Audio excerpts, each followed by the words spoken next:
বর্তমানে বাংলাদেশে যে পরিস্থিতি নির্বাচনের আর রাজনৈতিকভাবে যে কৌলাকষা চলতেছে, কিছুদিন হইল যে আমরা শুনতেই পারতেছি যে উপদেষ্টা আসিফ মাহমুদ সজীব ভুঁইয়া চাঁদাবাজি করছে।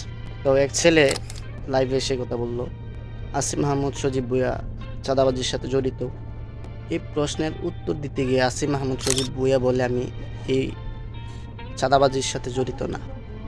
আমি যখন বাইরে যাই তখন আমি হাঁসের মাংস খেতে বাইরে যাই। আসিফ মাহমুদ সজীব ভুঁইয়া নির্দোষ, এটা আমরা সবাই জানি। এটা নির্বাচনে কৌশল হইতে পারে ফাঁসানোর জন্য। দ্বিতীয়ত হলো নাসির উদ্দিন পাটোয়ারি বলতেছে ফেব্রুয়ারিতে নির্বাচন অনুষ্ঠান হবে, কিন্তু আমরা এই নির্বাচন করতে দিতে পারি না। এনসিপি সম্মেলনে তারা বলছিল যে নির্বাচন ফেব্রুয়ারিতে হবে না। যদি ফেব্রুয়ারিতে নির্বাচন হয় তাহলে যারা মারা গিয়েছে জুলাই আন্দোলনে তাদেরকে ফেরত দিতে হবে। যারা হাত হারাইছে হাত দিতে হইব, চোখ হারাইছে যারা চোখ দিতে হইব।